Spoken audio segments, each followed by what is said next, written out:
Hola, ¿cómo les va?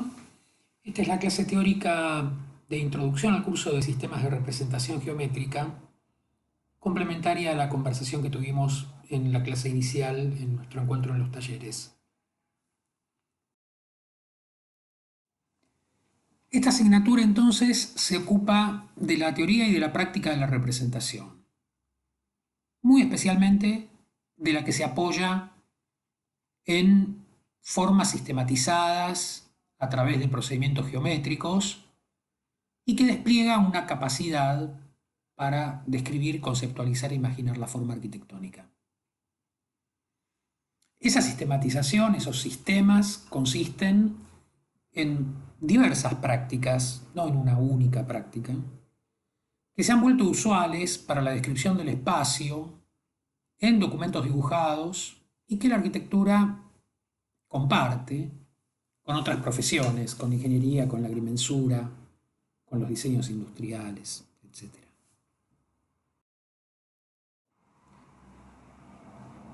Mientras algunos de estos procedimientos se formalizaron especialmente en el Renacimiento, para la arquitectura muy especialmente a través de la tratadística del Renacimiento,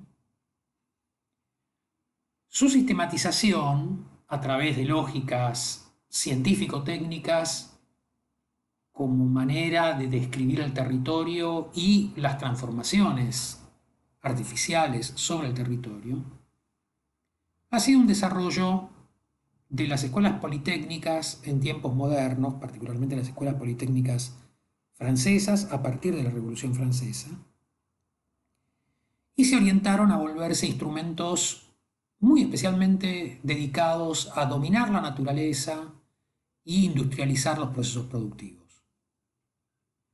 Esa eficacia, de alguna manera en la actualidad está puesta en crisis, por lo menos por dos asuntos. Por un lado, porque obviamente muchos de estos procedimientos han sido sustituidos por técnicas mediante sistemas de ordenadores digitalizados, asistidos por computadora, y por lo tanto han cambiado sus mecanismos y de alguna manera, incluso sus encuadres conceptuales. Pero además porque la cultura de alguna manera ha modificado este tipo de relación entre el proyecto y la transformación del mundo.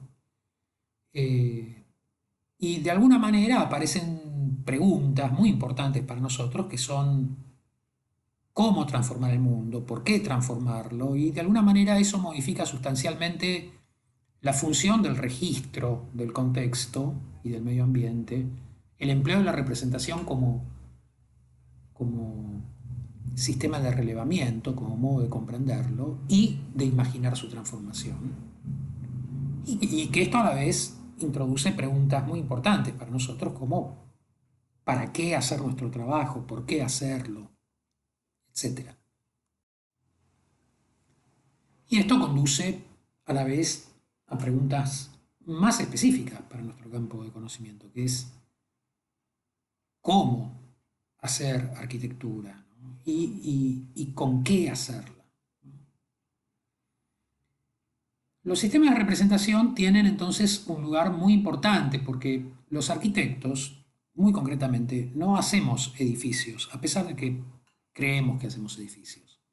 Hacemos otras cosas materiales, hacemos dibujos, hacemos maquetas, hacemos incluso textos, que determinan acciones constructivas en el ambiente y que se vuelven productivas a través de procesos de intercambio que involucran a muchísimos actores, comitentes, industrias, instituciones que regulan los procesos, etc. Es decir, la arquitectura, el edificio como fenómeno, está producido por mucha gente. Y lo que hacemos nosotros es hacer dibujos para hacer edificios. Y por lo tanto las representaciones son muy literalmente nuestro material de trabajo. Solo ahí nuestro pensamiento puede volverse reflexivo. Solo ahí nuestras acciones pueden alcanzar capacidades transformadoras importantes. Si no podemos transformar nuestras ideas en representaciones, nos vamos a encontrar con muchas dificultades para que esas ideas se desplieguen en el circuito de comunicaciones y de intercambios que la arquitectura necesita.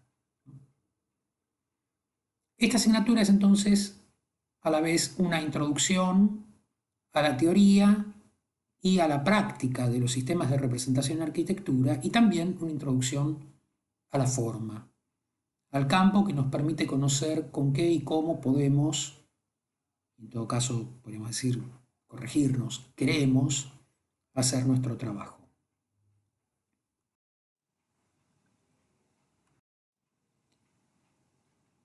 Si vamos a concentrarnos sobre los problemas de representación, me gustaría que empecemos por tratar de tematizar algo que comenzamos a conversar con ustedes la semana pasada en el taller, que es qué es lo que tiene de particular la relación entre la representación arquitectónica y el dibujo. Hay un artículo muy importante para nosotros, escrito por un teórico inglés, Robin Evans, que se llama Traducciones del dibujo a la construcción.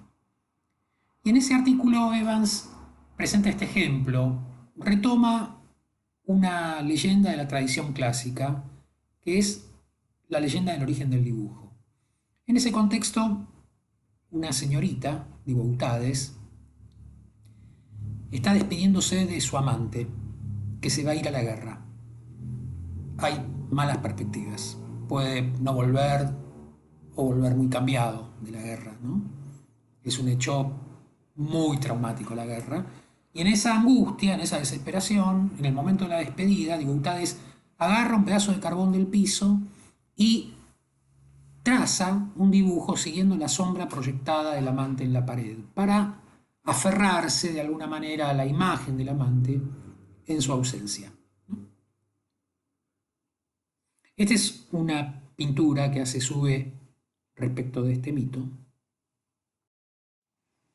Y Robin Evans le pone, de alguna manera, como paralelo, otra representación del mismo mito, representada más o menos para la misma época, 40 años después, por Carl Friedrich Schinkel, un muy buen arquitecto. Y Robin Evans se detiene en una serie de diferencias que le llaman la atención. Evans dice, cuando este mito aparece representado por un arquitecto, cambian muchas cosas, ¿no? Él dice, primero, la escena sucede en un exterior. Y él dice, tiene bastante sentido porque el dibujo precede a la arquitectura. La arquitectura no podría existir si todavía no existía el dibujo, por lo tanto la situación sucede al aire libre, ¿no? Pero hay otros cambios mucho más drásticos, que es que la escena deja de ser una escena íntima, una escena donde el dibujo cumple un poco con esta condición personal, subjetiva, mimética, ¿no? Es decir, lo que tiene que ver con copiar la forma, y se convierte en una escena social con un montón de gente y unas cabritas, y al mismo tiempo ese grupo de gente tiene como roles, ¿no? Hay como una modelo, una señorita que le agarra la cabeza a la modelo y hace unos gestos, da unas instrucciones. Esa sería Diboutades, que ahora no dibuja, sino que el que dibuja es otro, es un muchacho, que traza efectivamente la sombra de la modelo sobre la piedra. Pero fíjense que Diboutades le está agarrando la cabeza a la modelo y está dando instrucciones. Es decir, no se trata de una representación mimética, algo que copia una situación existente. Se trata de un proyecto. Ella está imaginando cómo quiere que se vea el dibujo y le va acomodando la cabeza a la modelo y le va dando instrucciones al muchacho que dibuja para que el dibujo sea lo que ella quiere, ¿no? Hay además un público, los muchachos y la oveja y no sé qué. Entonces, la cuestión es drásticamente distinta, y dice Robin Evans, y es porque se trata de la diferencia entre la representación arquitectónica y la representación pictórica o el dibujo pictórico, ¿no? La representación arquitectónica tiene un sentido distinto de la representación artística. Se concibe como un proyecto, se concibe como una mediación social, hay roles, se hace entre varios, ¿no? Y está marcada por esta idea que es preceder al hecho, estar antes que la arquitectura.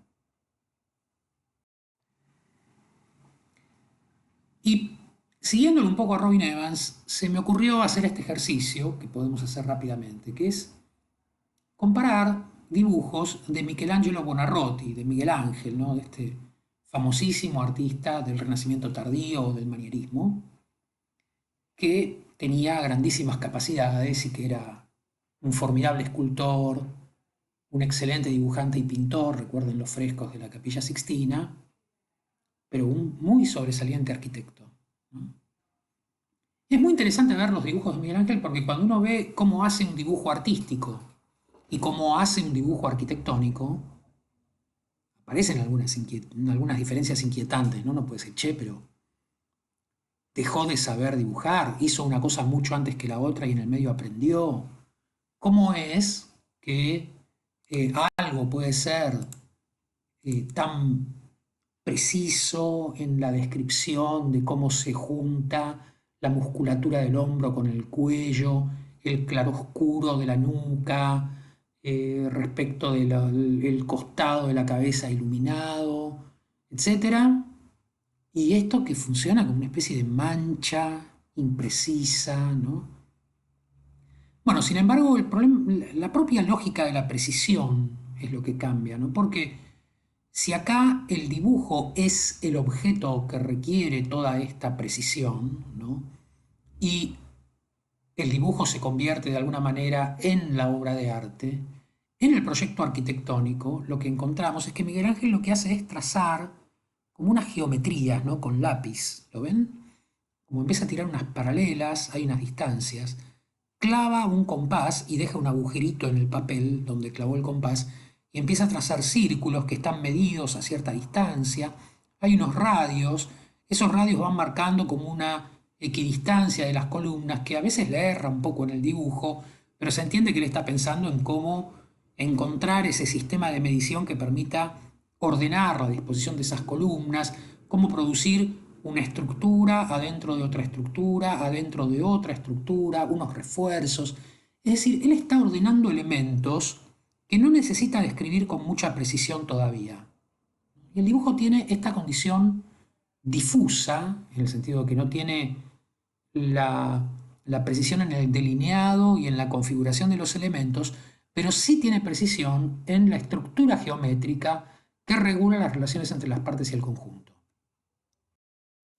Esto lo podemos ver en un montón de situaciones donde podamos aparear, ¿no? Cómo entender el dibujo cuando se trata del dibujo artístico y cómo entender el dibujo cuando se trata de un dibujo arquitectónico. Siempre en este caso, dibujos hechos por la misma persona, más o menos en la misma época, ¿no? Con las mismas capacidades, pero entendiendo que se trata de un objeto muy distinto. Fíjense que incluso en este dibujo uno podría pensar que se le corrió un poco la escuadra, se le torció el dibujo, pero aún así está muy claro, ¿no? Como qué tipo de relaciones se espera producir entre las partes, ¿no? Cómo imaginar como unas especies de arcos que se cruzan y producen una situación en el medio y unos lugares extremos en la manera de rodear este espacio, etcétera, ¿no? Está proyectando relaciones entre lugares, cómo entro por este pórtico y me encuentro con este lugar, con estas cosas como rotadas a 45 grados que van produciendo como espacios muy característicos, etcétera. Y hay muchísimos de estos dibujos, y de hecho muchos de estos dibujos concurren como distintos estudios para el mismo proyecto, ¿no? Que es este esfuerzo de cómo proyectar este edificio de planta central en el que hay una cúpula, en el que hay un espacio rodeado por una serie de espacios menores. E incluso en este caso, cuando el dibujo empieza a ser una sección y no una planta esquemática, como antes, podemos reconocer que empieza a haber como una otra forma de precisión, otro recurso, por ejemplo, respecto de cómo recuperar esta técnica del claro oscuro, ¿no? De cómo trabajar la relación entre luz y sombra para describir el volumen, y ahora convertirla en una técnica para describir arquitectura y no figura humana. Por supuesto que esto empieza a estar atravesado por problemas de ornamentación, de geometría, de sistemas de apoyos, etcétera, pero empieza a aparecer esta idea, ¿no? De modelar un volumen y un espacio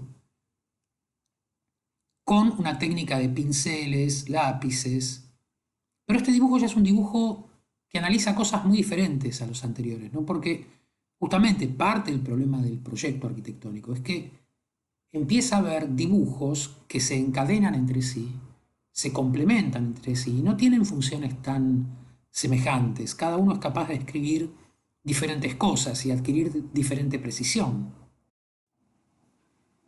El mismo Miguel Ángel, para seguir desarrollando este proyecto, hace estos otros dibujos con lápiz exclusivamente, donde ya el problema de cómo establecer la relación entre la cara exterior lisa de la cúpula y la cara interior decorada, llena de relieves, etcétera, empieza a suponer un estudio de espesores, capacidades estructurales, especulaciones sobre cómo la luz puede entrar por esta linterna, así se llama esta piecita que tiene como ventanas, ¿no? Y permite que la luz se meta por este agujero en la punta de la cúpula y empiece a bañar de luz este lugar y se empiecen a producir estos efectos de luz y sombra que tanto parecen interesarle.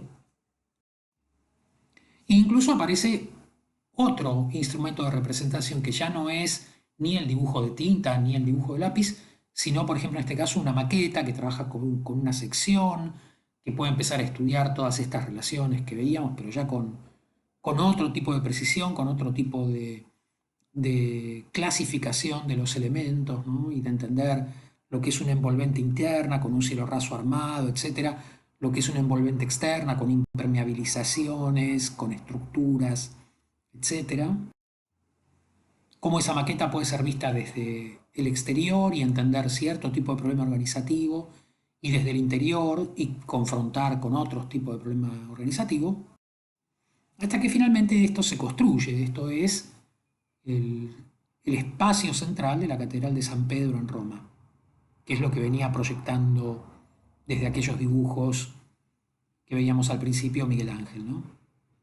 Es decir, los sistemas de representación encadenan observaciones particulares, despliegan recursos técnicos que son específicos a diferentes tipos de notaciones, ¿no? Y en esa secuencia desarrollan toda una serie de reflexiones y capacidades de investigar e imaginar que finalmente hacen posible un proyecto, ¿no?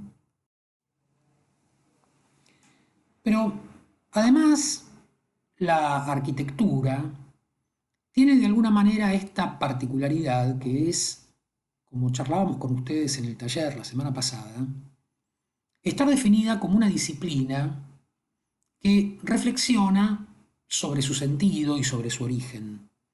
Y por lo tanto que está todo el tiempo estudiándose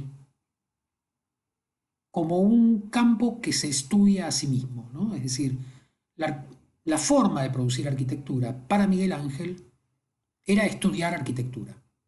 Entonces, puede resolver la cúpula de la Catedral de San Pedro, de su proyecto de la Catedral de San Pedro, basándose en el proyecto que Filippo Brunelleschi había hecho 130 años antes, más o menos, para cubrir el espacio que debía ser cubierto por la cúpula en la Catedral de Florencia. Brunelleschi tuvo que inventar una tecnología, tuvo que modificar la relación del proyecto, el rol del arquitecto y los gremios, para poder explicarle a los gremios de la construcción cómo producir algo que no habían podido producir hasta ese momento, porque básicamente Brunelleschi hizo algo que nadie había hecho hasta ese momento, en el siglo XV, que es estudiar otra arquitectura.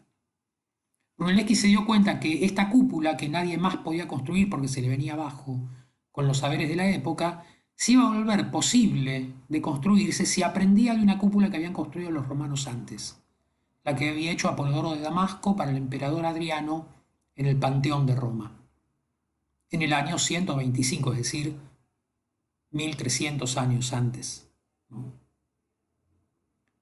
En este salto de 1300 años, entre los romanos y Brunelleschi, recuerden que nosotros estamos mucho más cerca de Brunelleschi que Brunelleschi de los antiguos romanos, ¿no? Brunelleschi se dio cuenta que tenía que hacer una cúpula que tuviera un sistema de arcos que fueran trabajando sobre gajos alivianados para que la cúpula no pese tanto y no se venga abajo, que esos arcos tenían que combinarse de cierta manera, de la observación de la cúpula que Brunelleschi aprendió de los romanos, Miguel Ángel pudo producir la cúpula de San Pedro que volvió a Roma a no tantas cuadras de distancia del antiguo Panteón.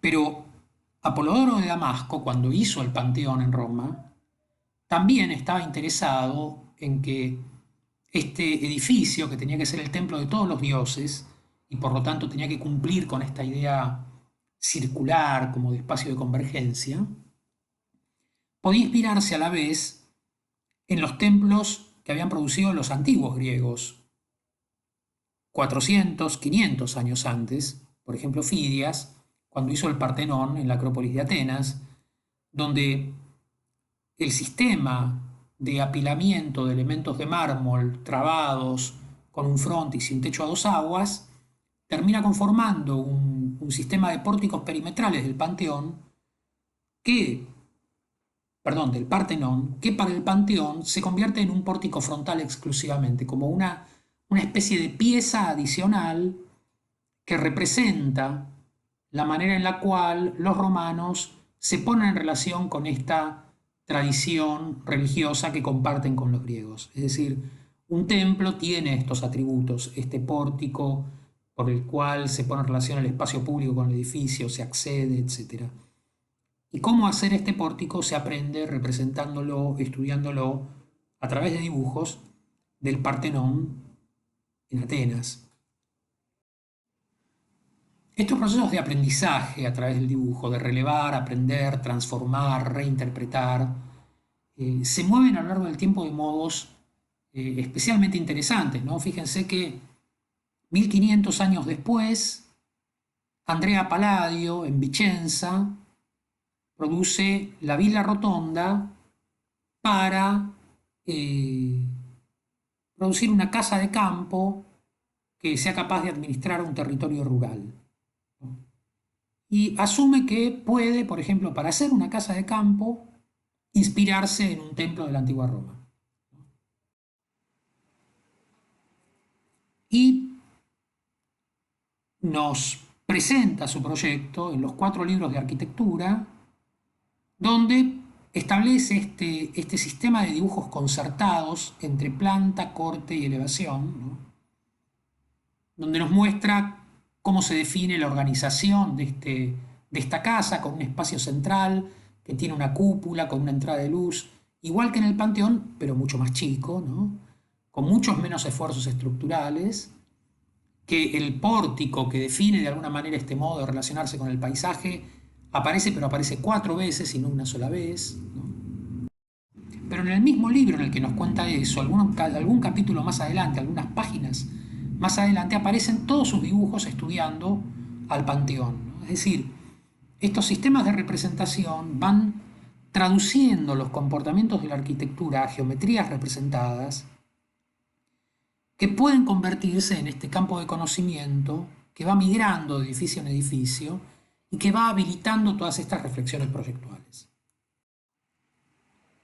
Incluso uno puede entender que no solo Palladio aprende del Panteón en términos de cómo poner una cúpula en relación a un pórtico, sino también de cómo establecer relaciones geométricas, por ejemplo, entre círculo, cuadrado y triángulo, como sucede en el Panteón, pero ahora con otro tipo de idea del cuadrado, del círculo y del triángulo, ¿no?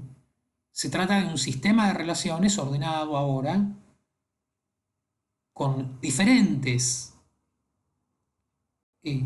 organizaciones geométricas, pero partiendo de figuras análogas, ¿no? De esta idea de que la arquitectura se regula con geometrías simples combinadas que son capaces de producir formas crecientemente complejas, como también conversábamos con ustedes la semana pasada. Sin ir tan lejos, ¿no? Un arquitecto argentino con el que hemos trabajado bastante, quiero decir, al que hemos estudiado mucho, al que hemos visitado en su estudio, Clorindo Testa, cuando producía sus dibujos, unos dibujos hechos con marcadores, con unas formas geométricas muy variadas, con unas arquitecturas de apariencia muy libre y muy, eh, podríamos imaginar, irregular, digamos. Sin embargo, construía estos dibujos, ¿no? Como con toda una cantidad de recursos que reflexionan permanentemente sobre el problema de cómo disponer formas geométricas regulares, cuadrados, cómo rotarlos, cómo ponerlos en relación a algunos ejes dominantes, cómo imaginar la relación entre las curvas y las rectas, los cuadrados y los triángulos, etc. Uno podría pensar que se trata de una arquitectura sin ninguna duda muy diferente a la de Palladio, muy diferente a la del Panteón, pero que esta idea de que es con la geometría que se imagina la arquitectura, incluso las arquitecturas que podríamos pensar se pueden presentar en apariencia como más informales, eh, sigue siendo, ¿no?, como una condición consistente. Fíjense que en esta circunstancia, cuando lo visitamos en su estudio y veíamos cómo era el escritorio y la situación de trabajo, uno podía pensar, bueno, los dibujos son dibujos hechos como con mucha soltura, ¿no? Como con marcadores, con colores. Pero fíjense lo que hay arriba del escritorio, ¿no? Como plantillas con formas geométricas muy distintas, como con círculos, con distintas curvas para poder trazar elipses o formas curvas más abiertas. Hay un escalímetro, ¿no? Hay escuadras que quedaron abajo de los papeles. Y el dibujo está permanentemente guiado por esta geometría, ¿no? Como hay un modo de estar todo el tiempo traduciendo imaginación a forma a través de la geometría.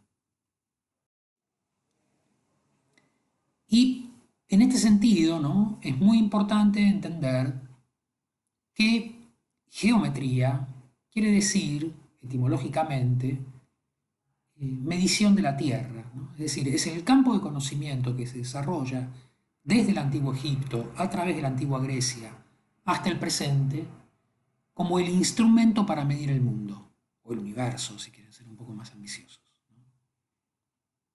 El modo de traducir a modelos abstractos, matemáticos, a figuras, a relaciones geométricas, el comportamiento del mundo. Y parte de esto es cómo encontrar un sistema de referencias que permitan medirlo, ¿no? Y para los egipcios, por ejemplo, era la cuerda de 12 nudos. Era en una cuerda hacer 12 nudos equidistantes y vincularlos con esta relación 4, 3, 5, doblando 3, doblando 5 y fabricando entonces un triángulo rectángulo, un ángulo recto. Esto permitía materializar un ángulo recto en el mundo. Y materializado el ángulo recto se podían ordenar paralelas y perpendiculares. Y se podía empezar a medir si el río crecía más o menos, cuál era la fracción de tierra que le correspondía a cada uno, etc. Pero con ese mismo instrumento se podrían construir las pirámides, ¿no? Unos años después, en la antigua Grecia, Pitágoras generaliza ese sistema de relaciones geométricas y determina entonces que en todo triángulo rectángulo el cuadrado de la hipotenusa es igual a la suma de los cuadrados de los catetos, que es una forma general de enunciar lo mismo, porque 4 al cuadrado es 16, 3 al cuadrado es 9, y la suma de 16 más 9 es 25, que es el cuadrado de 5. Lo que pasa que eso, que se podía resolver con 12 medidas iguales, determinada esta condición general, permite construir triángulos rectángulos y por lo tanto ángulos rectos de muy diversas formas, ¿no? Y esto a la vez empieza a establecer, por ejemplo, modos de traducir estos comportamientos a diferentes escalas iconográficas, es decir, a diferentes modos de dibujar relaciones geométricas y habilitar toda una serie de investigaciones alrededor del uso de la geometría como orden gráfico, como manera de establecer relaciones entre las partes de establecer relaciones de conmesuración, es decir, de cómo poner en relación a las medidas, lo que finalmente, para Pitágoras, termina llamándose la simetría, la idea de que hay un campo de conocimiento que entiende cómo se ponen las cosas en medida entre sí, ¿no? Desde el punto de vista matemático, es un rasgo característico de formas geométricas, sistemas, ecuaciones o entidades, que básicamente tiene que ver con su invariancia bajo ciertas transformaciones, movimientos, intercambios. Es decir, cómo la forma conserva sus atributos cuando se la cambia de tamaño, se la repite, se la desplaza, se la transforma, ¿no? Es decir, cuáles son, en todo caso, los comportamientos simétricos, los comportamientos que mantienen relaciones de dimensiones, de proporciones, a través de esas operaciones. Dos objetos son simétricos uno al otro si uno es obtenido de otro por algunas operaciones y viceversa. Y esas operaciones en la geometría de dos dimensiones son fundamentalmente las que son llamadas isometrías, las traslaciones, las rotaciones, las reflexiones. ¿Qué tiene de interesante para nosotros este problema de la simetría? Que si la geometría es un modo de medir y de reconocer atributos de las cosas y de traducirlas a modelos abstractos y a dibujos, la simetría es la manera en la que esos sistemas de medición y de puesta en relación de las medidas de las cosas no solo nos permitan representarlas, sino que nos permitan generarlas, multiplicarlas y producirlas, ¿no? Fíjense que además esos modos de escribir terminan siendo procedimientos que en los sistemas de representación por medios digitales se convierten en procedimientos generativos, es decir, en modos con los cuales yo puedo, habiendo dibujado una línea o una figura, multiplicarla para producir una forma más compleja. Y no casualmente hay una correspondencia casi exacta entre comandos de los sistemas CAD con, por ejemplo, la simetría de traslación, que corresponde al comando copiar, ¿no? Que es repetir de una forma a lo largo de una línea en cualquier posición, vertical, horizontal, diagonal, etc. O la simetría de rotación, que es girar una forma un número de veces en relación a un centro. El comando que en AutoCAD corresponde con rotar, rotate, ¿no? O una simetría de ampliación, es decir, cómo producir un escalamiento, ¿no? Donde la figura cambia de tamaño por más que conserva determinadas relaciones. El comando que en AutoCAD corresponde con scale o con escalar. O las simetrías bilaterales o especulares o reflectivas que corresponden al comando mirror o espejo en AutoCAD, donde un conjunto bilateral está compuesto por formas iguales a igual distancia a ambos lados de un eje, respecto de un eje de simetría.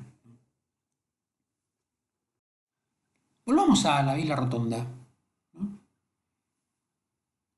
Las operaciones que desarrolla Palladio para organizar el proyecto tienen que ver justamente con estas simetrías, ¿no?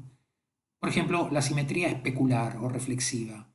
Todo lo que sucede a la izquierda de este eje aparece repetido como en un espejo a la derecha del eje. Y en particular, un invento de la vila rotonda es que esto sucede dos veces. Es una simetría doble, doblemente especular, porque lo que sucede en un cuadrante sucede en el otro, porque este eje también es especular. Con lo cual, lo que sucede es que hay cuatro caras que tienden a producir un comportamiento relativamente equivalente respecto del centro y una repetición, de alguna manera, de la disposición de sus elementos en las cuatro direcciones principales definidas por el cruce en un ángulo recto de los ejes principales del edificio. Pero también podríamos pensar que hay simetrías de escalamiento o escalares, ¿no? Porque el cuadrado aparece en toda una serie de dimensiones integradas una dentro de la otra y escalonadas con determinado ritmo. Es como si hubiéramos tirado una piedra en el agua y se empezaran a suceder repeticiones de la forma crecientes a partir de esa secuencia de reverberancia, ¿no? Pero también hay traslaciones, porque uno podría pensar que este cuadrado guarda relación con este cuadrado, que se va repitiendo a lo largo de un eje para producir en el largo completo de la planta cuatro cuadrados iguales. Uno que coincide con el eje medio, y ese cuadrado es el que define la relación entre el eje medio y el borde del cuerpo principal de la edificación, y otro cuadrado que es el que media entre la distancia de ese cuerpo principal de la edificación y el final de los pórticos de acceso. Y por supuesto también podemos pensar que hay una simetría de rotación. Si viéramos la planta de techos de la Villa Rotonda con un techo a cuatro aguas, cada gajo parece corresponder con una rotación en relación a un centro polar que coincide con este centro del cruce de ambos ejes dominantes, ¿no? Los que habíamos definido como los ejes de la simetría especular. Que se superpongan estas operaciones, básicamente con lo que tiene que ver es con que la Villa Rotonda adquiere de esta combinación de operaciones geométricas varios atributos distintos, como en los dibujos de Miguel Ángel para la Catedral de San Pedro. Cada dibujo tenía la capacidad de producir alguna cualidad, alguna investigación del desarrollo proyectual. Para Palladio, cada operación de simetría le aporta a la casa determinadas características, mientras la simetría especular permite pensar que en este eje dominante se ordenan, por ejemplo, ciertos accesos de la casa y cierto modo de aproximarse, subir la escalera, pasar el pórtico y acceder de acuerdo a este eje principal.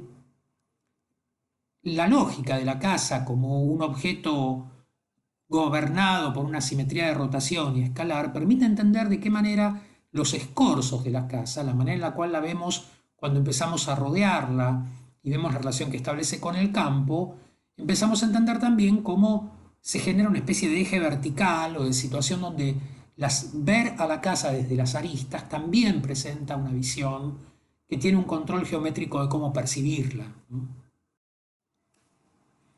Y por otro lado, podemos empezar a entender cómo esa simetría axial, ¿no? Vinculada a lo especular, eh, establece como esta secuencia de ir de espacios anchos a espacios comprimidos, llegar al centro de la casa y volver a pasar de espacios comprimidos a espacios anchos para volver a salir. Si uno viene de la ciudad, accede, llega a este lugar central y después sale hacia el campo, ¿no?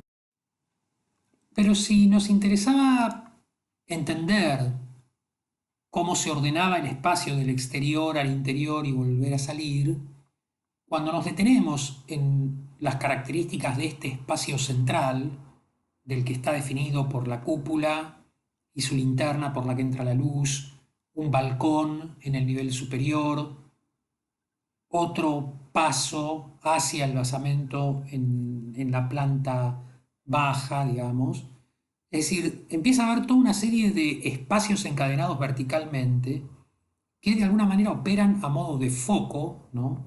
Dentro de esta organización concéntrica, y todo lo que desde determinado punto de vista parecía tener que ver con la idea de cómo construir una organización lineal, al mismo tiempo se vincula con una idea de producir una organización focal, ¿no? Que de alguna manera concentra en el centro de la casa toda una serie de características muy singulares.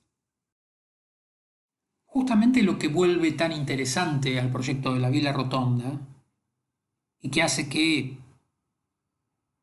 500 años después estemos estudiando estos asuntos, tiene que ver con la manera en la cual Palladio pone en relación muchas operaciones distintas, pero que todas esas acciones van dotando a la casa de ciertos atributos, ¿no? Como el sentido de la frontalidad, de la secuencia lineal, de la rotación, de la secuencia concéntrica, organizaciones focales. Todo eso podríamos pensar que es la simetría o la conmesuración, ¿no? Es la manera en la cual las medidas de las cosas, sus dimensiones, los modos de combinar las figuras, los modos de dotar al proyecto de cierta organización geométrica, ¿no? Es lo que finalmente traduce las ideas a un comportamiento en el espacio, a una experiencia del espacio, que todavía ahora sigue siendo tan interesante. Permítanme ahora volver a estos asuntos para pasar en limpio algunas ideas. Cuando hablamos de simetría, estamos hablando entonces de una manera de poner en relación los elementos en términos de su organización geométrica para comprender la relación entre las partes y el conjunto y sus semejanzas y diferencias, ¿no? Prestando atención especialmente a las semejanzas, ¿no? Son las semejanzas lo que explica la simetría. Pero hemos hablado de proporción. Proporción es, en principio, la cualidad de la forma que tiene que ver con cómo se establecen las relaciones en una forma entre sus medidas, ¿no? Supongamos la relación entre un lado y el otro de una figura geométrica. Si una figura geométrica tiene un lado igual que el otro, ¿no? En este caso, ¿no? Si en este caso tuviera los cuatro lados iguales, se trata de un cuadrado, y un cuadrado tiene el ancho y el largo, en este caso, de la misma medida. Todo cuadrado conserva la misma proporción, es decir, la misma relación entre medidas. Esta es igual a esta. Sea chico o grande el cuadrado, esta medida será igual a esta. La proporción, el número, la razón entre esas dos medidas se mantiene estable, es siempre 1. Si esto mide 2 y esto mide 2, la relación entre 2 y 2 es 1. Si mide 4 y 4, la relación entre 4 y 4 es 1. Si mide 8, la relación entre 8 y 8 es 1. Es decir, se mantiene la misma proporción. Eso quiere decir gráficamente que la diagonal se mantiene paralela, por ejemplo, ¿no? Que podemos reconocer cómo todas estas líneas nos indican que los cuadrados emergentes de estos procedimientos de escalamiento tienen todos la misma proporción. Otra proporción tienen los rectángulos, donde un lado tiene una medida y el otro lado tiene una medida distinta. Por ejemplo, si uno dibujara un rectángulo desde el eje medio hasta el borde, por lo que habíamos visto antes, en la vila rotonda, ese rectángulo tiene una relación 2:1, ¿no? Porque es producto de combinar dos cuadrados. También tendría una relación 2:1 este rectángulo, el que va del eje medio hasta este borde. O también tendría una proporción 2:1 este rectángulo. Entonces empezaríamos a encontrar distintos rectángulos con la misma proporción en la vila rotonda, básicamente en este caso rectángulos de proporción 2:1, producto de la combinación de cuadrados, ¿no? Esos rectángulos están tanto regulando cuestiones de disposición de la planta, es decir, de relaciones entre ancho y profundidades, como relaciones en la elevación, es decir, la casa establece que hay relaciones de proporciones similares entre las elevaciones y la planta, tridimensionalmente. Esto ya se empieza a poner bastante más interesante, ¿no? Ahora, como hemos dicho, hay un atributo que es la escala, que es el comportamiento de la medida cuando ahora tratamos de entender el modo en el que las dimensiones de un elemento o de una figura se relacionan con las demás a partir de una escala externa, de un modo de medirlos en general. Entonces podemos decir que hay un cuadrado chico, un cuadrado mediano, un cuadrado grande y un cuadrado más grande. Todos son cuadrados, pero van cambiando su escala. ¿En qué consiste su diferencia entonces? En que si los medimos con una regla milimetrada, si los comparamos con el metro, unos son más chicos y los otros más grandes. Unos son pequeños y los otros son enormes. Esas cualidades, chico, grande, ¿no?, son propias de la escala y tienen que ver con cómo una forma se mide respecto de un parámetro externo, el contexto, la altura de una persona, un árbol o un metro. En cambio, la proporción tiene que ver con qué cualidades tiene una forma en las relaciones que se establecen entre sus medidas inherentes, entre sus propias medidas, entre su largo y su ancho, por ejemplo. Entonces, algo será fino, grueso, delgado, gordo, por las relaciones entre sus propias medidas. Eso es un problema de proporción. Y será chico o grande en relación a los problemas de escala, los que tienen que ver con cómo se mide con un patrón con el que se establece ese criterio de medición, que es externo a la forma. Estos problemas le interesaron mucho a Le Corbusier. Corbusier decide que tiene que fundar, ¿no?, en el libro en el que pretende fundar una nueva arquitectura, su lanzamiento como arquitecto de vanguardia en la cultura del principio del siglo XX. El libro Hacia una arquitectura tiene un capítulo que se llama Los trazados reguladores, en el que se pone a estudiar obras del pasado y se pone a notar el uso que hacen esas obras de las proporciones, cómo se produce un ángulo, es decir, una relación entre la proporción de esta parte de la fachada del Campidoglio en Roma y esta parte de la fachada del Campidoglio en Roma. Que esto conforme un ángulo recto, lo que quiere decir es que este rectángulo tiene la misma proporción que este rectángulo. Fíjense cómo empieza a buscar estas relaciones como basadas en relaciones entre ángulos rectos y por lo tanto cómo empiezan a producirse relaciones de proporción que se van moviendo a través de la escala entre formas chicas y grandes. Esto que le divierte mucho a Le Corbusier lo va a traducir a modos de trabajar con su propia obra, con una arquitectura que podríamos pensar es radicalmente moderna, ¿no? Por ejemplo, cómo alternar estas secuencias de medidas 2 y 1 como ritmos alternados, pero que empiezan a guardar relaciones de proporción, que empiezan a producir rectángulos de determinadas proporciones equivalentes, sean llenos o vacíos, pero que esos rectángulos, por ejemplo, tiene la misma proporción que toda la fachada, y este ático, con una especie de balcón, tiene la misma proporción que toda la fachada. Y la diagonal que trazamos acá indica que la proporción de esta parte de la fachada es la misma que la de esta, pero rotada a 90 grados, y que esta puerta guarda relación con esa diagonal, y así siguiendo. Si vamos a la cara contraria del mismo proyecto, podemos ver cómo la pendiente que se determina para la rampa empieza a guardar relación con la diagonal que se establece entre la arista superior y la inferior de la misma forma, y que acá empieza a haber una relación entre una medida A y una medida B que tiene que ver con la relación entre 3 y 5, ¿no? Y qué tipo de secuencia organizativa empieza a producirse en estas relaciones entre A y B. Le Corbusier dice A es a B como B es a más B, ¿no? Es decir, A es a B como B es a A más B. Es decir, esta relación, el lado angosto respecto del ancho, es igual que el ancho respecto del ancho más el angosto.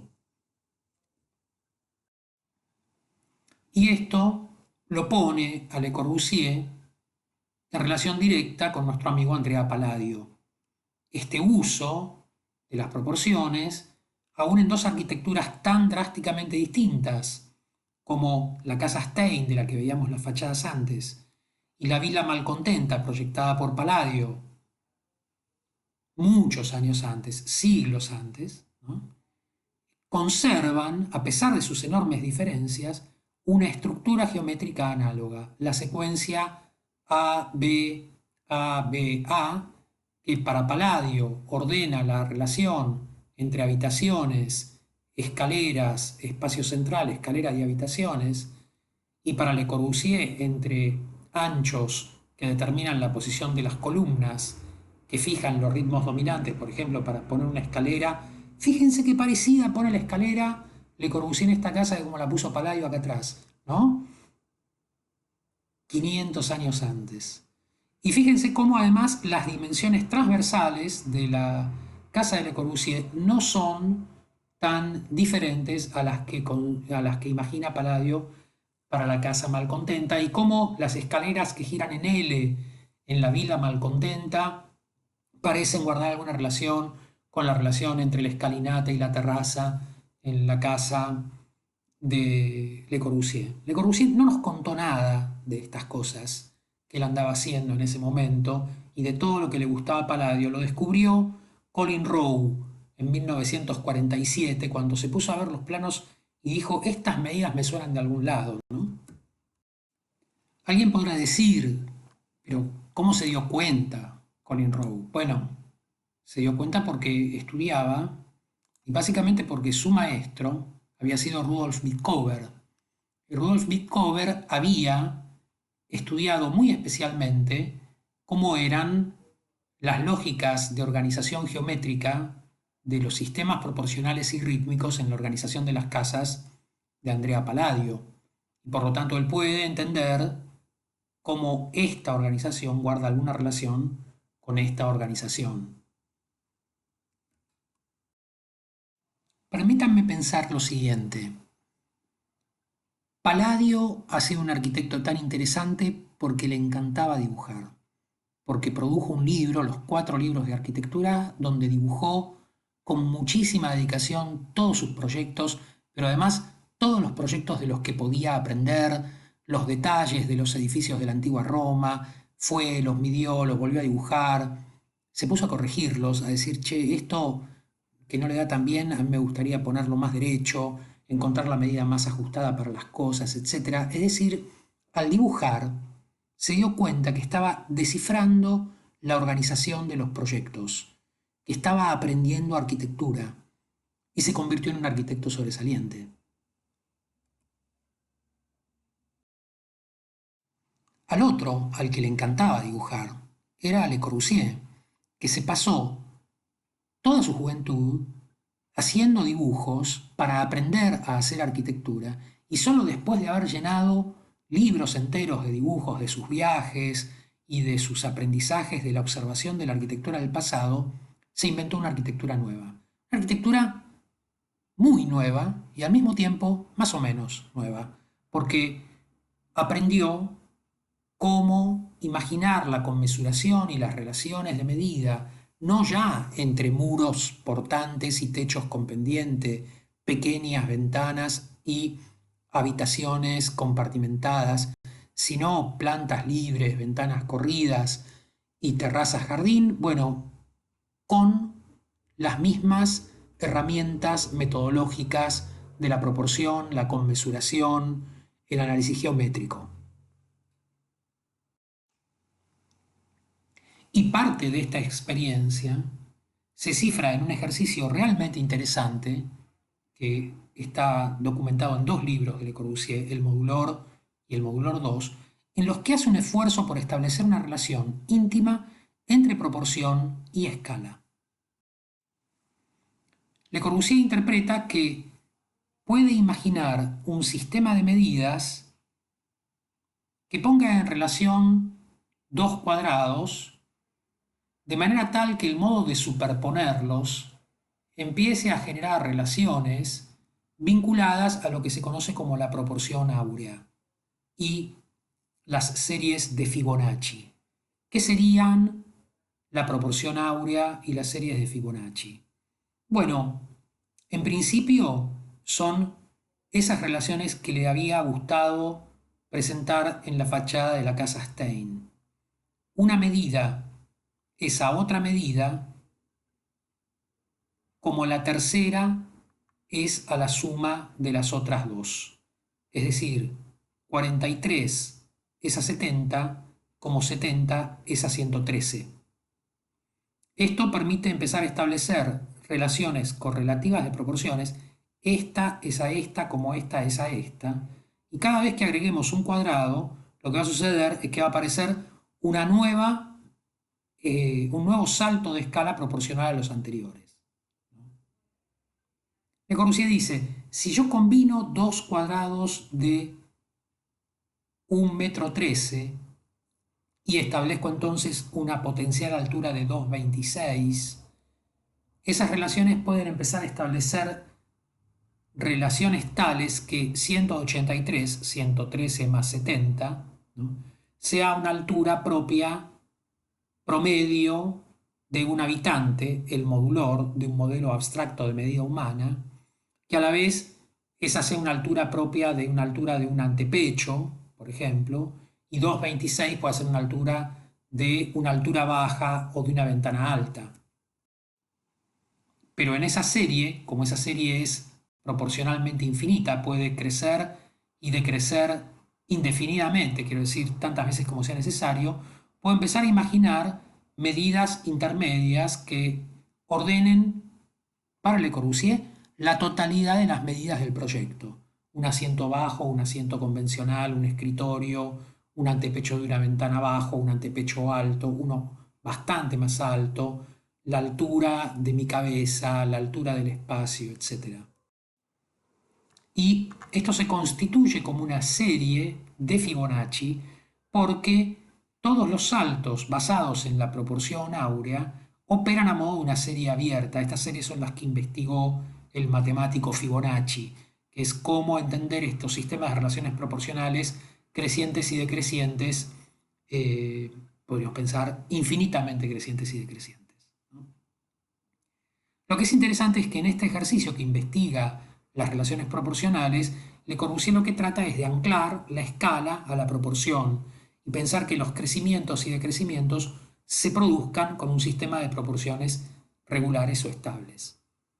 Esto fue muy difícil. A Le Corbusier le costó muchísimo aplicar el modulor porque los elementos de la industria de la construcción vienen ya con medidas definidas por los fabricantes. Le Corbusier lo que quería era convencer a todos los fabricantes del mundo que usen este sistema, pero no lo consiguió. Entonces se dio el gusto de hacerse algunos edificios, todos de hormigón armado, de manera tal que todas las medidas estuvieran dadas por el encofrado y por los moldes, y aplicar el modulor a rajatabla, por ejemplo, en la unidad habitacional de Marsella. Y que eso sirva para establecer la conmesuración no solo de la altura de los espacios o la medida de las ventanas, sino de cómo relacionar anchos con largos de distinta manera. Fíjense el uso de la escala de los sistemas proporcionales ya directamente casi como una regla. E incluso nos dejó en unos murales dentro de la misma obra como algunos indicios de cómo está aplicado ese sistema de proporciones. Podríamos pensar que esas operaciones ingeniosas del uso de la geometría que nos propone Le Corbusier en la segunda mitad del siglo XX ya se han vuelto antiguas, que hay otros modos de interpretar y concebir la función de la geometría que, a partir del desarrollo de las geometrías no euclidianas, las basadas en la topología, es decir, en las relaciones entre formas continuas y que trabajan fundamentalmente la descripción de la forma por los grados de continuidad y discontinuidad de su curvatura, digamos, pueden ser modeladas con sistemas geométricos complejos asistidos por computadoras y producir obras como por ejemplo el Centro Cultural en Bakú, proyectado por Zaha Hadid. Esto opera con determinadas lógicas geométricas, que es producir un sistema de puntos de control de la superficie, aplicarle fuerzas de deformación con determinados parámetros, ir modelando la forma por estas acciones de transformación que ya no pueden explicarse como operaciones de simetrías simples, sino como otro tipo de operaciones geométricas más complejas que básicamente se volverían muy difíciles de calcular por operaciones manuales, pero que con la asistencia de las computadoras se vuelven razonablemente operativas. Entonces, claro, podríamos suponer que el proyecto de Zaha Hadid participa de una lógica completamente nueva, producto de la renovación de los instrumentos técnicos, y que de alguna manera pone en cuestión a los sistemas de representación geométricos. Por supuesto que los pone en cuestión, como todo proyecto que desarrolla una investigación pone en cuestión al campo de conocimiento del que participa, ¿no? Pero podríamos pensar que hay una relación. No digo que el proyecto de Zaha Hadid se parezca al proyecto de Le Corbusier con Yanis Xenakis para el pabellón Philips en Bruselas en el 58. Eso es opinable. Muchos podrán decir que no, porque de hecho el tipo de curvatura de superficie y de uso de la topología que hace el pabellón Philips produce toda una serie de aristas que el proyecto de Zaha Hadid consigue evitar y trabajar la continuidad de la curvatura como un modelado mucho más continuo, ¿no? Sin embargo, lo que sí establece una continuidad muy interesante es que Yanis Xenakis, de origen rumano, formado como ingeniero, que se incorpora al estudio de Le Corbusier como calculista, es además músico y es además un especialista en cómo cifrar y especular sobre el proyecto de la forma bajo lógicas matemáticas, bajo su capacidad de investigar la relación entre geometría y matemática. Esto permite desarrollar el pabellón Philips, pero además implica la base de toda la carrera de Xenakis como músico contemporáneo que investiga la música serial, etc., a partir de estas lógicas de la matemática compleja contemporánea. Se convierte en un especialista en topología y funda un centro de investigación para el desarrollo de la música a partir de algoritmos matemáticos, donde se empiezan a desarrollar programas de computación capaces de generar formas musicales a partir de algoritmos matemáticos. En lo que definitivamente hay una relación muy íntima entre el proyecto de Le Corbusier con Xenakis y el de Zaha Hadid, es en esta idea de la función de la geometría como modelo, como plataforma, a partir de la cual habilitar la especulación sobre el proyecto, sobre el modelado de la forma, sobre la imaginación de la renovación del repertorio de las formas arquitectónicas, musicales, estructurales, etc.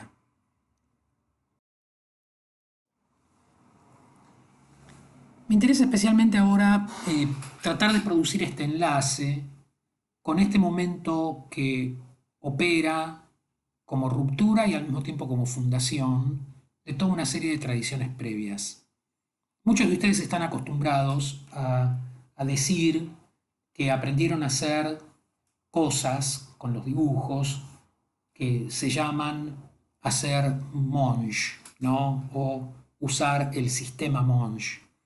Monge es Gaspar Monge, el profesor que redactó el programa de las lecciones de geometría descriptiva que se daban en las escuelas normales en 1798, justamente inmediatamente después de la Revolución Francesa y durante el establecimiento de las nuevas instituciones públicas de la enseñanza superior a partir de la Revolución Francesa. Es decir, donde ya aparecen estas instituciones de la República que se conciben como universidades, como escuelas públicas, que son capaces de transmitir el conocimiento en estos términos abiertos y científicos dirigidos a la difusión del conocimiento en el sentido más amplio, como modo revolucionario de transformar el rol del conocimiento en la cultura contemporánea.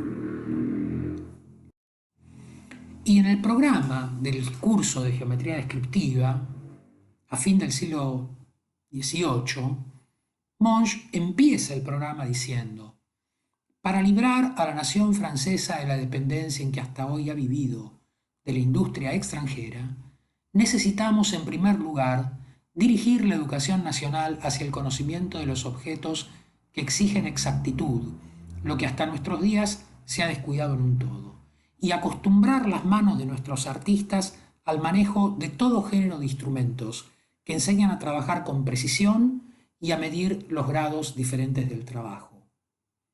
Fíjense que lo que le interesa a Monge no es, encontré un sistema para hacer unos dibujitos. No, no, él dice, muchachos, tenemos que liberar a la nueva nación francesa de la dependencia en la que ha vivido hasta ahora, que es la dependencia de la industria extranjera, es decir, la dependencia de Inglaterra, del país que encabeza la revolución industrial y que es el principal enemigo de Francia en ese momento, por el tipo de monopolio y de hegemonía que tiene respecto de los procedimientos de industrialización. Y dice, la forma de hacer esto no es ganarles unas batallas a los cañonazos, es adquirir este conocimiento general que permita a nuestros artistas manejar todo género de instrumentos con precisión, es decir, participar de la transformación que suponía la industrialización. Él dice, bueno, entonces tenemos que enseñar estas cosas en las escuelas, tenemos que difundir este conocimiento, y este conocimiento, al que él llama el arte, ¿no?, tiene dos objetivos principales. El primero es representar con exactitud sobre los diseños de dos dimensiones los objetos que tienen tres y que son susceptibles de una determinación rigurosa. Es decir, no me voy a inventar este método de representación gráfica para representar en dos dimensiones cualquier objeto de tres dimensiones. Por ejemplo, una tortuguita de cerámica que hizo mi sobrina. No, aquellos que tienen una determinación rigurosa, los que merecen ser estudiados para, por ejemplo, producir una producción industrial, un conocimiento nuevo, una transformación de las infraestructuras que alojan a las instituciones, etc. Y esto consiste en cómo representar los objetos de tres dimensiones en un plano, en diseños de dos dimensiones, es decir, en dibujos de dos dimensiones. El segundo objeto de la geometría descriptiva es deducir de la descripción exacta de los cuerpos todo cuanto se sigue necesariamente de sus formas y de sus posiciones respectivas. En este sentido, es un medio de investigar la verdad. Ofrece ejemplos continuamente del paso de lo conocido a lo desconocido, y porque se haya siempre aplicado a objetos susceptibles de la mayor evidencia, es necesario que entre en el plan de la educación nacional. Cuando leí esta parte del programa, me pareció que había un error, porque fíjense que él dice que el segundo objeto es deducir de la descripción exacta de los cuerpos, ¿no?, para investigar la verdad. Y esto es muy interesante, es decir, si yo consigo describir estos objetos, obtengo un conocimiento de ellos. Piensen en Palladio dibujando el Panteón, en Le Corbusier dibujando a Palladio, ¿no? O sea, investigo una verdad de la arquitectura en este caso, un conocimiento, un saber. Pero él dice una cosa desconcertante, dice, ofrece ejemplos continuamente del paso de lo conocido a lo desconocido. Y yo me imaginé que había un error de traducción y fui a ver el original francés y dice lo mismo. Monge nos dice que este sistema nos permite pasar de lo conocido a lo desconocido, no de lo desconocido a lo conocido, ¿no? Un objeto que no sé cómo es, lo dibujo y sé cómo es. No, no. Él nos dice, paso de lo conocido a lo desconocido, es decir, construyo un nuevo conocimiento porque me interno en lo que no sé.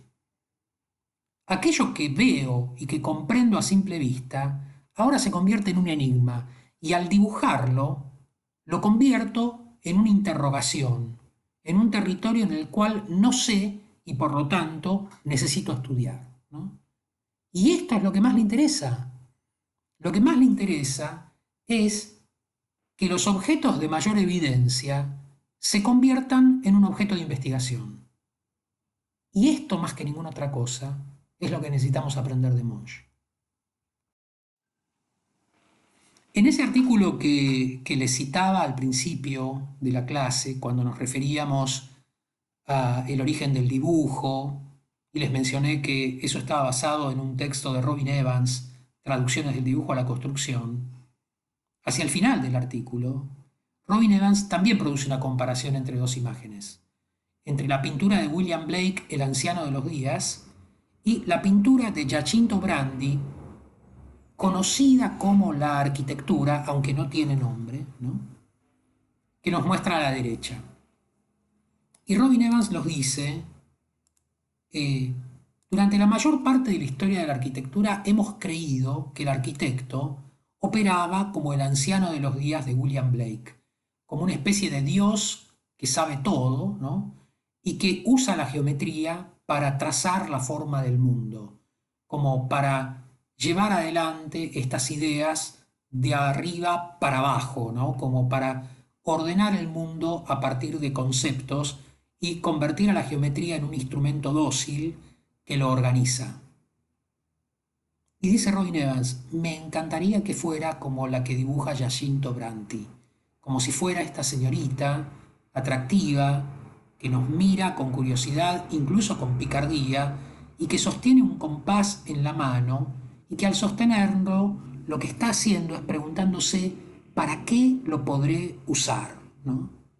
No se trata de esta sobredeterminación, de esta idea de la geometría como un modo de imponer formas sobre el mundo, sino, como nos sugiere Monge en esa segunda función de la geometría descriptiva, emplear a la geometría como una herramienta de conocimiento, pero sobre todo como una herramienta de descubrimiento, como un modo de aprendizaje. Para terminar la clase, quisiera volver a un mito de la tradición clásica, en este caso el mito del origen de la arquitectura. Y también vamos a apoyarnos en un teórico contemporáneo, Josep Quetglas, un teórico catalán. ¿Saben cómo es el mito, no? Se supone que el origen de la arquitectura es cuando Dédalo construye un laberinto en la antigua Grecia para alojar al Minotauro. El rey de Creta le pide a Dédalo que su hijo, que se ha convertido en un monstruo, en el Minotauro, en un hombre con cabeza de toro, que come humanos, ¿no? Quede contenido en un laberinto y le propone que diseñe ese laberinto. Ese es, supuestamente, el origen de la arquitectura de acuerdo a la tradición clásica. Quetglas escribe entonces el tercer escrito, Elogio de Ariadna, que dice: desde siempre, desde el origen de la cultura occidental, ellos han querido hacernos creer que Dédalo el constructor fue el primer arquitecto y que su obra El laberinto fue la primera arquitectura. Dédalo, el buen profesional, eficaz y sobrio, que no hace preguntas sino que da respuestas. Se refiere a que, en este caso, se supone que alguien le encarga, haceme un laberinto para guardar un monstruo, y Dédalo dice, ah, sí, muy bien, va y lo hace. Qué raro que no se pregunte nada, ¿no? Él dice, ese profesional es el artífice indispensable en toda sociedad bien ordenada, desde la Gnosos de Minos a la Barcelona de Porcioles y Maragall. Él dice, parece que hace falta siempre un artífice en las sociedades del orden que responda a los intereses del rey o de los gobernantes de Barcelona en el momento en el que él escribe. Gobernantes de Barcelona con los que él no simpatiza porque provienen de una alianza estratégica con la dictadura de Francisco Franco. Dice, nos mentían. Nunca pudo ser Dédalo el primer arquitecto porque su laberinto no era arquitectura. Para funcionar, para engañar al incauto, aquella fábrica prodigiosa, aquella implacable máquina de desorientar, debía perder su apariencia, desvanecerse, renunciar a dejarse reconocer, debía no tener forma. ¿Y quién es capaz de llamar arquitectura a lo que no tiene forma? Ahí no hay trayecto ni dirección, no hay adentrarse o estar saliendo, ni siquiera volver a pasar por el mismo sitio llega a reconocerse como repetición. Y tampoco puede medirse así el tamaño, el ritmo del lugar. Está hablando de la experiencia del laberinto, ¿no? O sea, puede decir que no tiene forma porque no podemos identificar nada porque nos confundimos. Todo es una indefinible vaguedad que acompaña los pasos siempre iguales del desorientado. En tal continuidad no hay arquitectura. ¿Cuándo aparece la arquitectura? Cuando entre tanta indiferencia se distingue una forma, cuando en el laberinto se fija una dirección, un trayecto, cuando Ariadna tiende el cordel con el que se señalará el camino. ¿Se acuerdan cómo es la historia? Finalmente viene un héroe, Teseo, viene de Atenas y dice, este Minotauro ya se comió un montón de jóvenes atenienses, porque los atenienses tenían que mandarle como tributo al rey de Creta a los jóvenes que se comía el Minotauro, etcétera, que cuando entraban al laberinto se desorientaban y el Minotauro se los comía. Y dijo, yo le voy a dar a este. Y vino en plan de matarlo, pero hubiera terminado como todos los demás, si no hubiera sido, porque tiene suerte. ¿En qué consiste su suerte? Una mujer se enamora de él. Ariadna, que le gusta al muchacho, le dice, ¿sabes qué? Vos metete en el laberinto, pero yo te voy a dar este ovillo de hilo y me voy a quedar acá sosteniendo la punta del ovillo. Entonces, cada cosa pasa a tener nombre y posición. Tú eres la entrada y tú el camino, tú la trampa y tú la salida, tú el centro y tú la orilla. Nombre, es decir, identidad propia. Diferencia, relaciones mutuas. Forma. Es Ariadna y no Dédalo el primer arquitecto. El arquitecto no es quien construye, sino quien identifica la forma. La arquitectura aparece con el mismo gesto que dota de sentido al edificio, que lo interpreta. La forma es el resultado de la interpretación, o mejor, existe en ella, no previa a ella, sino como su simultánea condición y resultado, como su otro nombre. Forma e interpretación son sinónimos y hay un tercer término también equivalente, arquitectura. Nosotros tenemos nuestro propio hilo de Ariadna, es la línea, ¿no? Es ese instrumento con el cual vamos a tratar de encontrar la manera de interpretar arquitecturas, ¿no? Vamos a tratar de volver lo vago, lo indefinido, lo desconocido en conocido. Vamos a tratar de encontrar ahí relaciones mutuas, forma. Me gustaría seguir convocando a algunos amigos.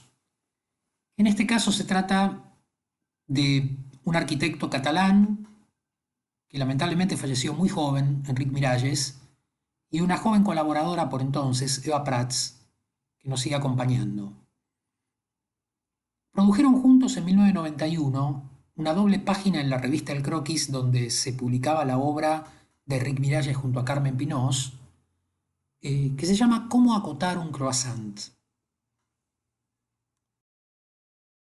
En ese ejercicio, Enric Miralles le propone, casi como una humorada, a Eva Prats, que estaba trabajando en el estudio en ese momento, que había desarrollado una manera muy inteligente para representar geométricamente una escalera muy difícil, que tenía como formas muy irregulares.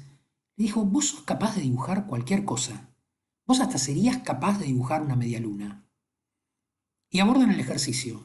Le sacan fotocopias a una media luna, un croissant, y empiezan a imaginar cómo traducir a geometría una forma tan irregular, tan accidental, ¿no?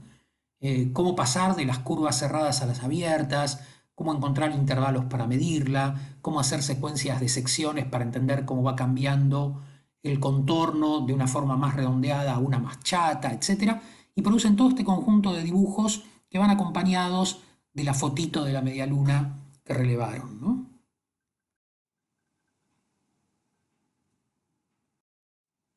Y Miralles escribe un texto. Una superficie se envuelve sobre sí misma y aparece un interior que se forma al sobreponerse al exterior. Así se hace la media luna, ¿no? Se enrolla una especie de tapa de empanada, digamos, de una masa plana, ¿no? Al envolverla, aparece un interior que se forma al sobreponerse al exterior. Luego los extremos se cierran sobre sí mismos y forman la envoltura sobre la que se agrupan los pliegues, ¿no? Al cerrar la punta de la media luna y conformarla como media luna y no como choricito, ¿no? Se redondean y se repliega un poco más. Dice, reconoceremos esta forma en el interior de la bóveda bucal. Hay una correspondencia entre la forma de la media luna y el lugar al que va a parar, ¿no? Y dice al final, al medirlo las cotas devuelven la transparencia a esta forma, con todas sus cualidades negativas, incolora, inodora y sin sabor. Y un croissant, la media luna argentina, es para ser comido. Es extraño, ¿no? Porque pareciera que lo que nos está proponiendo como punto de llegada es una frustración. Yo tenía una media luna que tenía color, tenía sabor, tenía un perfume riquísimo, es para comérsela y lo que obtengo en el dibujo son unas rayitas llenas de cualidades negativas, dice él, ¿no? Como incolor, inodoro y sin sabor. Bueno, es un gran aprendizaje y es un extraordinario eh, modo de introducir el trabajo de los arquitectos. Nosotros tenemos que hacer casas y las casas son para ser habitadas. ¿Cómo hacemos las casas? Con todos estos medios indirectos, incoloros, inodoros e insípidos, con rayitas, con líneas, con geometría. ¿Es ese el fin de la arquitectura? No. El fin de la arquitectura es producir transformaciones relevantes en el hábitat, es producir espacios habitables favorables para la vida, es producir un mundo mejor. Sin embargo, la manera de hacerlo es a través de estos recursos indirectos. Solamente a través de estos recursos indirectos somos capaces de producir los cambios que necesitamos producir en el mundo. Es solo a través de las representaciones, de los hilos de Ariadna, de la geometría, de las cualidades negativas, que tenemos que ser capaces de canalizar nuestras ideas y nuestras voluntades de transformación. Y es eso lo que necesitamos aprender. Haremos entonces en este curso dibujos. Dibujos llevados adelante por medio de sistemas de representación geométrica. Trataremos de encontrar lógicas organizativas que nos permitan trazar contornos, encontrar posiciones y medidas de las cosas, establecer relaciones entre distintas proyecciones del mismo objeto, encontrar verdaderas magnitudes, representar cabalmente las formas en escala, desarrollar las relaciones entre caras para entender la continuidad y discontinuidad de superficie al punto que seamos capaces de desarrollar completamente esa superficie y construir un volumen. Interrogaremos a ese volumen seccionándolo para tratar de entender de qué manera la relación entre el contorno exterior y el contorno interior de la delimitación producen un espacio y cómo ese espacio a la vez es entendido como una relación entre diferentes lugares que pueden ser comprendidos mediante determinados puntos de vista a partir de sus continuidades y sus discontinuidades. Y entenderemos a la vez que esas envolventes pueden organizarse a partir de la continuidad y discontinuidad de determinadas piezas comprensibles por métodos gráficos propios de la descripción tridimensional de sus relaciones. Trataremos de interrogar de qué manera esa relación entre piezas puede o no convertirse en un modelo material y interrogaremos el comportamiento de todas estas partes también desde el punto de vista de su respuesta a la caracterización cromática, textural y al modo de entender la organización de estos atributos perceptibles de la forma desde el punto de vista de la percepción visual, ¿no? Cómo traducir estas formas también a colores, a texturas, a relaciones de luz y sombra. Tenemos un año para hacer este trabajo, tenemos 2 cuatrimestres, tenemos una serie de unidades temáticas, tenemos una cadena de trabajos prácticos. Vamos a empezar ahora mismo. Bienvenidos al curso, vamos a ponernos a trabajar.